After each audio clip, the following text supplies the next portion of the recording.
헐리우드에서 가장 문란해서 논란인 연예인. 그것은 바로 찰리 신. 마틴 신이라는 원로 연기자의 자식으로 한국에서는 무서운 영화 시리즈로 알려져 있고 헐리우드에선 두 남자와 2분의 1이라는 미드계의 최강 작품의 주연으로 회당 출연료만으로 200만 불을 찍으며 역대급 몸값을 부르던 배우였음. 잘생긴 외모와 아빠의 영향으로 쉽게 데뷔해 어린 나이에 영화로도 빠르게 성공함. 그러나 영화계 루키로 떠오르는 찰나 그는 나락을 가버림. 4번의 결혼과 5명의 자녀, 남다른 욕구와 지저분한 사생활이 문제였음. 그럼에도 잘생긴 외모와 코믹 연기력 덕에 꾸준히 연기 활동을 이어갔지만 결국 주기적으로 말썽 부리던 발목을 잡아버림. 바로 에이즈에 걸린 상태로 수많은 여성과 관계를 했다는 사실. 이 과정에서 그의 파트너 수가 무려 700명에 달한다고 함. 이 사건으로 수많은 소송과 700억짜리 집을 매각해 파산 수순을 밟고 지금까지도 아버지에게 얹혀 살고 있음. 그리고 조용히 살던 그가 얼마 전 다시 화제된 이유는 자기의 동성애 성향을 고백했기 때문임. 찰리 씨는 과거 남자 아역 폭로가 있었음. 해당 아역은 이미 고인이 돼버림. 이런 상황에서 양성의 커밍아웃까지 하니 여론은 최악. 도파민 시스템 망가져.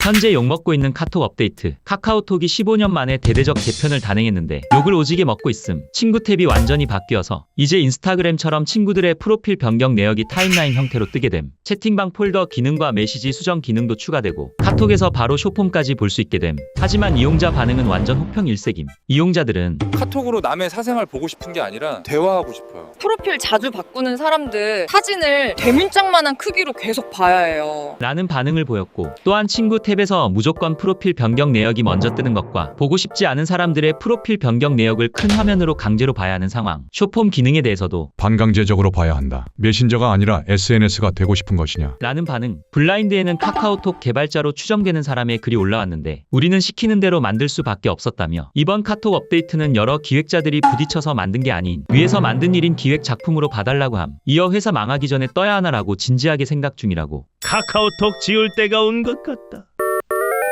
의외로 먹으면 실망한다는 일본 음식들. 카키고리, 애니에서 역해들이 한 입 크게 넣고 크으 거리니까 다들 맛있는 줄 아는데 그냥 생얼음의 과즙이라서 몇 술 뜨면 얼음밖에 안 남음. 설빙 1승. 에키벤, 창작물에서는 무슨 장인들이 만드는 별미, 지역마다 특색 있는 고급 상품으로 포장하는데 기본적으로 기차에서 식었을 때 먹는 거를 기준으로 만들기 때문에 대부분 미지근하거나 차가워서 한국인한테 안 맞음. 심지어 가격도 그리 저렴한 건 아님. 한국인들 입장에서는 국밥이 안 떠오를 수가 없음. 한솥 1승. 매실장아찌, 짱구 같은 데서도 도시락이나 삼각김밥 재료로 자주 나오는 우메보시. 참치마요 1승. 메론빵, 90년대에서 2000년대에 애니 좀 봤다 하면 모두 한번 혹해봤을 메론빵. 동네 빵집 소보루빵 1승. 당고, 꿀 발려진 떡을 생각했는데 막상 먹어보면 간장 설탕 조림 맛. 꿀떡 1승.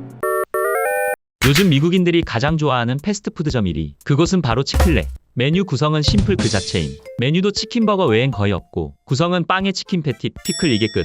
치킨은 통가슴살 패티라서 닭가슴살 싫어하는 사람들은 먹기엔 좀 퍽퍽함. 소스가 굉장히 오묘한 맛이 나서 맛있다고 유명한데 종류별로 다 달라고 해도 받을 수 있음. 또 특이하게 세트 메뉴 감자튀김은 와플 모양. 여기 창업자가 골수 기독교라 일요일엔 문 절대 안 열고, 그래서 미국 보수주의자들의 압도적인 지지를 받고 있음. 현재 미국 모든 패스트푸드점 통틀어 점포당 매출액도 압도적 1위. 메뉴도 치킨버거 단일 위주고 닭가슴살 패티라 닭가슴살 별로 안 좋아하는 한국에선 성공 절대 못할 듯.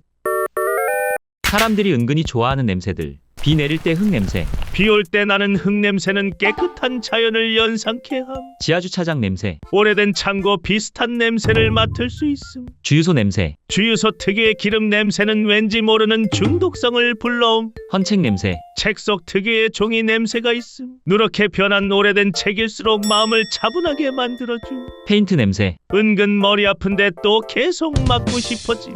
라카 보드마카 냄새, 냄새 진한데도 이상하게 시원한 느낌이 있음. 댕댕이 발바닥 냄새, 일명 꽃순내라고 불리는데 일부 애견인들은 이 냄새를 콘칩에 비유하기도 했음. 치과 냄새, 특유의 약품 냄새가 남. 왠지 치료 끝나고 개운해질 것 같은 향. 한의원 냄새, 특유의 쌉싸래한 냄새가 은근 중독적. 몸이 저절로 건강해질 것 같은. 세탁소 냄새, 뽀송뽀송 깔끔해진 기분 바로 등. 목욕탕 냄새, 습기랑 비누 냄새 섞여서 은근 중독성 있음. 역대 대통령들이 좋아했던 음식들 1탄. 이승만, 프란체스카 여사 회고록에 의하면 이승만 전 대통령은 어렸을 때부터 어랑과 생선찌개를 좋아했음. 한식 중에서 거르는 음식은 없었고 약과와 약식도 좋아했다고 함. 윤보선, 안타깝게도 윤보선 전 대통령이 뭘 좋아했는지 멀쩡한 기록이 없다고 함. 다만 식사 때마다 꼭 잡곡밥으로만 밥을 먹었다는 기록은 남아있음. 박정희, 박정희 전 대통령 시기 청와대에 요리사를 지냈던 손성실 씨에 의하면 비름나물 비빔밥, 감, 땅콩을 좋아했다고 함. 주류 중에서는 막걸리랑 사이다를 섞어 먹는 막사를 좋아했고 특히 그 유명한 시바스 리갈 같은 양주도 좋아했음. 전두환 식탁에 거의 매번 고기 반찬이 올라갈 정도로 고기를 좋아했고 너비아니 구이나 소갈비 같은 걸 좋아했다고 함. 노태우 대구 토속 요리인 갱식이국 멸치 국물에 김치와 밥을 넣고 팔팔 끓여 먹는 죽 같은 요리로 점심때 몹시 즐겼다고 전해짐. 김영삼 칼국수를 엄청나게 좋아했다고 알려져 있지만 정확히는 안동국시라는 국수 요리라고 함. 중국에서 국빈이 방문했을 때도 칼국수를 먹여 화제가 되기도 했음. 머지않은 식재료 혁명 그것은 바로 배양육. 실험실에서 인공적으로 만든 고기로 콩고기 같은 대체육과 달리 진짜 고기를 목표로 함. 원리를 요약하면 동물에게서 근육줄기 세포를 채취해 배양 후 대량 증식시키는 것 무슨 SF 소설이냐? 라고 하겠지만 이미 배양육은 개발은 물론 시판되고 있음. 미국의 배양육 업체 이저스트의 배양육 브랜드 굿미트가 2020년 싱가포르에서 허가를 얻어 판매를 시작함. 2023년 미국은 굿미트와 다른 미국 배양육 업체 업사이드 푸드의 제품 판매를 허가했고 팔리고 있음. 이미 우리 식탁에 들어오기 시작한 것. 배양육이 주목받는 이유는 여러 가지인데 환경오염을 크게 줄이고 대량 생산으로 가격이나 식량 부족 해결, 기존 육류보다 안전성이 높고 동물 생명 보호까지. 하지만 단점도 있는데 현재는 배양육의 식감과 맛이 일반 육에 비해 떨어진다는 게 중론. 또한 지금 배양육은 일반 육보다 최소 1.5배 더 비쌈. 하지만 기술 발전과 배양육 시장 성장으로 인한 경쟁이 격화되면 가격은 더더욱 떨어질 것으로 보임. 맨날 고기 파티 가능한 거냐? 한국인들이 사이판으로 여행해야 하는 이유. 사이판은 무역풍 기후라서 그늘에 있으면 시원함. 걸어 다녀도 땀이 나지 않을 정도로 날씨가 쾌적. 베트남이나 태국에 나가면 도시에 갈 곳은 많지만 차도 너무 많고 매연도 너무 많아서 힘들어하는 사람 많음. 하지만 사이판은 사람도 없고 차도 없고 그리고 지금은 중국 사람도 없다고 함.